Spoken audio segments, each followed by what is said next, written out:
All your favorite wrestling shows rolled into one.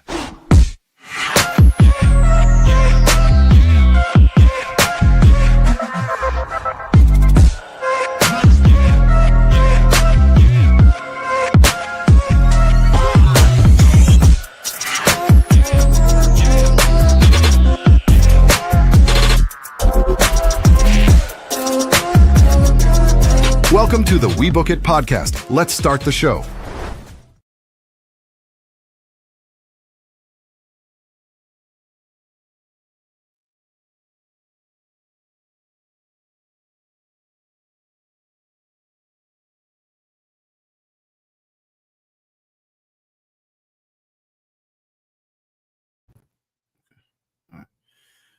All right, sorry about the technical difficulties. Welcome to the Raw Dog Monday show. I'm your host, Big Daddy C.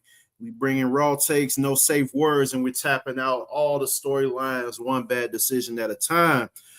So yeah, this week we had a nice little Monday Night Raw going into the pay-per-view we got coming up with Backlash, which is going to be in Tampa. We're about basically 5 days out from that. And so all of the storylines are basically shaping out. And so kicking off the show, we had a little slight interaction between Seth Rollins and Roman Reigns as Roman Reigns was making his way to the ring, looking for Jacob per se. He was basically going at Adam Pearce. It's like, where's Jacob, blah blah blah, and Adam Pearce is like, hey, look, man, he ain't here yet, so you're gonna have to wait. And so in the midst of this happening, Roman turns to his left, and Seth Rollins is standing right there, and Rollins looks at him like, yeah, like, you're in my way. And his music plays, Roman moves out of the way, Rollins makes his way to the ring. And while he's like walking down a ramp, he gets attacked by Braun Breaker. Braun Breaker pretty much, beats his ass, dropping him face first onto the barricade, sent him shoulder first into the ring steps. Braun Breaker assaulted the security before being backed off. And then he went up the ramp, and then next thing you know, he wasn't finished. He ran back into the ring and speared the absolute fuck out of Seth Rollins. And so basically he stood over Rollins talking his trash. We know this rivalry between these two is just getting started, and I cannot wait to see what happens at Backlash between these two teams. Between these two guys. I'm thinking sports right now. I'm watching basketball. And so next up, we had our first match. We had Finn Balor versus JD McDonough. Prior to this match backstage, you had Liv Morgan basically going at Roxanne Perez about how Finn Balor got into the Judgment Day clubhouse last week, and asked her why she was talking to him. Roxanne basically told her, hey, nothing to worry about. You got, hey, I'm 100% in with the Judgment Day. And then, and so basically, Liv, Liv was saying, I'm gonna be there for you, regarding the women's tag team championships with her and Raquel. And so, hey, just no more secrets. And so make our way back to the ring. Finn Balor was squaring off against JD McDonough for the second time in 3 weeks now. And so Finn Balor kicked off the match. He dominated early, but there was some interference from Dominic Mysterio, which helped JD McDonough. And then Roxanne Perez would eventually make her presence felt during as they went into the commercial break. Coming back off commercial break, Finn Balor will fight his way back into the match. He eventually even survived a ugly Spanish fly. And then he looked like he was getting ready to deliver the coup de grace, and until Dom popped up again and crossed him over the top rope. Jessica Carr will eventually kick Dom Mysterio out. but numbers proved to be too much for Finn, as Liv Morgan tossed Perez the timekeeper's hammer, and she utilized it on Finn Balor, which set up a headbutt and a win for JD McDonough. Look, man already looked like Lower Farquaad with that big ass dome, bro. To get headbutt by him, bro, it's that had to hurt. It had to hurt, bad. But yeah, so JD got his win over his former mentor, Finn Balor. So we'll see what happens going into Backlash. Let's see here. Next up, we have Penta and Javon Evans versus Ethan Page and Rusev. Backstage prior to the match, Paul Heyman informed the Vision that Austin Theory will be battling Joe Hendry later on at night. And so we know that these four men have been kind of vying for, mainly the three guys, Javon, Ethan Page, and Rusev, have been vying for an opportunity at the Intercontinental Championship. And then Penta, he just been, he's welcoming all challengers. So yeah, this was a back and forth match. You saw Penta escape Ethan Page's twisted grin, only to deliver a pin driver, but failed to keep the former NXT champion down for the three. Ahead of the commercial break, we came back out from the commercial break. Penta created separation and was very close to a hot tag with Rusev. Basically pulled Evans off the apron with no partner to tag. Penta found himself on the receiving end of the beatdown at the hands of Rusev and Ethan Page. Penta finally was able to tag in Javon. And Javon, you know what he did? He do what he does, man. He high flying maneuvers, just quick. He's just all in the air, man. He brought the heat, he brought the fight, man. And so the action was pretty much breaking down from there. And then Evans was teasing a huge leap of faith, only for Ethan Page to send him to the floor. He's basically do the leap of faith through the announce table. So yeah, he stopped that. Ethan Page put a stop to that. After that, Rusev would deliver a Uranagi on Penta onto the announce table. And then Ethan Page would finish the match off with a Fisherman Buster for the win. And so I think it was a solid win for the heels, especially with Ethan Page, just getting on the main roster on Monday Night Raw. So this was a big solid win for him. So we'll see what happens with these four guys in the IC title. I think we might have a fatal four-way on our hands there. So we'll see what happens there. I need to go back and look at the card actually, let me do that now. Let's see. The card is for good old Backlash. Let me see. Yeah. What we got. Okay, not too many matches. All right. So yeah, we'll see what happens with the IC title picture going forward. Next up, we had Sol Ruca, basically officially signing with Monday Night Raw. And so she joined Adam Pearce in the square circle to sign her main roster contract. Before she could even sign it, Becky Lynch came out there, the current women's Intercontinental Champion, basically spoiling the moment for Sol Ruca and confronting Adam Pearce. Sol Ruca cut off Becky Lynch, called her a big-headed bitch before signing her name on the dotted line. She threatened Becky, warning that if she ever interrupts her again, she would not only kick her ass but snatch her soul.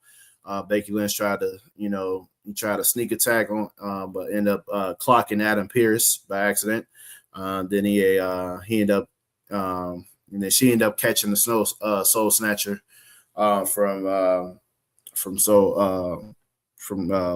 my God, Sol Ruca. So it's a nice little segment. Looks like Sol Ruca's, it looks like she about to get that little push already, man. She's big time, man. She did her thing on NXT, and it's good to see her on the main roster. I think she's in for a bright future, for the rest of this year. We'll see how far they push her. As long as I hope that they don't ruin her. get her lost to the shuffle. I just hope that doesn't happen. So next up, we had Joe Hendry versus Austin Theory. Of course, Joe Hendry is singing, Paul, can you fire Logan Paul? Love that song. So yeah, of course, Logan Paul came out there and was pissed off as usual, yelling and shit. But yeah, so Austin Theory, we had the match start off between him and Hendry, only for Logan Paul to interfere rather quickly, causing a disqualification. This cause. Told you about to sneak up on me, fam. Eat your food. Fuck you too then. Talking to my cat. But yeah, the Street Profits came out there to make the save and fought off the Vision, only for Braun Breaker to appear and take him out. Seth Rollins reappeared too. There was a moment during this where what is this dude's name? Fuck. It's a late night, y'all. I'm sorry. Dawkins was brawling outside with the Vision, and all of a sudden you had Montez get in the ring, do his little basically his little front flip joint outside the ring. And Rollins ended up ducking, and while he was turning his attention to the outside, he turns around, Braun Breaker spears him yet again. And that's how that segment ended there. And next up we had a Oba Femi Open Challenge. We know last week he announced that he was going to be having an open challenge on a weekly basis. This week looked like Akira Tozawa was going to be the man to step up, but it was actually ended up being Otis. Yeah, it was exactly what you thought it was going to be. Yeah, he suplexed the fuck out of he basically put Otis in the damn suplex maneuver, but he ended up just tossing his ass like it was a fucking rag doll, and then finish him off with the power bomb and the fall from grace, to be exact. And so you had Corey Graves basically saying on commentary, Oba Femi is becoming a phenomenon in his business. And so a good way to put over Oba Femi in this match. Post-match. Maxine Dupree did accompany Otis and Tozawa to the ring, but moments earlier she was caught in the background, backstage having a discussion with Austin Theory. There's been some discussions between these two. It wasn't the first time, so we'll see what's to it. It might be I don't know putting her in the Vision would be a good move, but we shall see. We shall see how that plays out.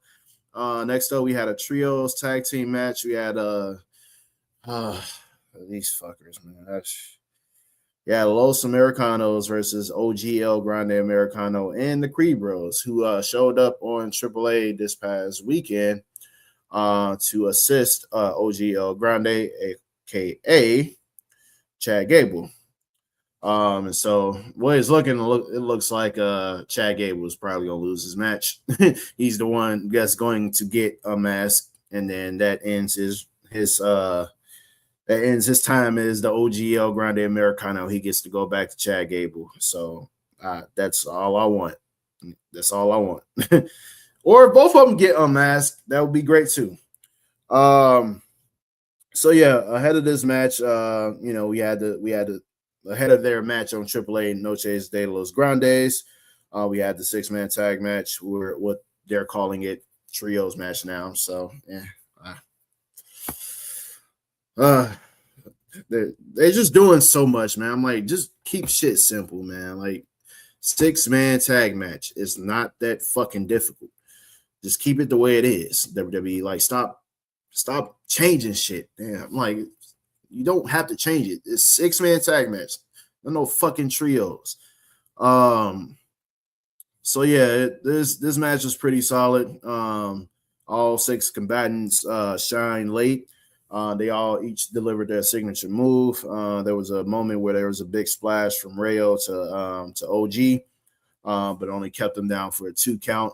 Moments later, he had OG lay out Rayo and scored the win for his team with a diving headbutt.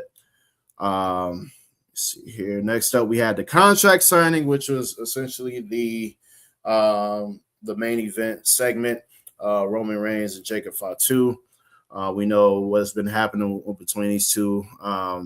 Jacob Fatu last week basically crashed out on Roman, hit him with the tongue and death grip. Pretty much, put him down for the count. And Roman agreed to do the match at Backlash for the World Heavyweight Championship. Roman Reigns basically sat at the head of the table, as he always does, talking to Jacob Fatu ahead of that match on Sunday. He's basically taking exception to the disrespect that he, quote unquote, showed him, and then claimed to have brought the Samoan werewolf into the company by way of bringing in Solo Sikoa. Jacob Fatu reiterated that his motivation for targeting Reigns, which was basically saying, he said, look, man, like, the all gas, no brakes ain't about not slowing down. It's basically, me going forward and not going back to where I used to be, and so Roman had like a look of, all right, I understand that. But then Roman took things to another level, and basically was saying, I guess because Jacob brought up, something about, his household, basically trying to, upgrade his household and all this other shit. And Roman pretty much took exception to that and was going pretty much throwing out some more insults that caused Jacob Fatu to hit him with another tongue and death grip. Roman fought back a few times, but it didn't matter. Jacob, he kept locking in the tongue and death grip. And then eventually he tried to put Roman through the table, but the table didn't break. So, oh, man, the table did not break. And so Roman basically slid off the table. Jacob kind of just flipped the table over him. And they had to stop Jacob. They had to basically get Jacob out the ring after he signed the contract. And, for the second straight week, Jacob basically had Roman gasping for air and fighting for his life. And I'm like, that's 2 straight weeks now, man. I'm like, I don't think Jacob winning, bro. Like, I'm like, you know the rule. Whoever gets momentum going into the pay-per-view match, more often than not, they end up not winning. So I think, Jacob is going to take this L. It's probably going to cause him to crash out even more. This is going to be the first of several matches between these two. And I'm shocked that the Usos ain't got in this thing yet. But I feel like I think Jacob got some help coming along, and I think that's when we gonna get some Bloodline versus Bloodline activity yet again. And so we'll see what happens at Backlash. But I would not be surprised if we see some more Samoans show up, some new, young, fresh Samoans show up on behalf of Jacob Fatu. So we shall see what happens at Backlash. And that has been your recap for this show. Thanks for all who's tuning in, who tuned in to this episode. We catch you on watch Backlash, of course, and AAA. We got tomorrow. We got Who's Next on NXT with Virgil. Wednesday we got Wednesday or Thursday. You got Coach with the AEW recap. Friday we got the Friday night lowdown with Teddy Long. And then we got our variety show on Sundays, Sunday Night Stunner. So stay tuned for all of that this week. Hope you all enjoy Backlash. Big Daddy C signing out. Peace.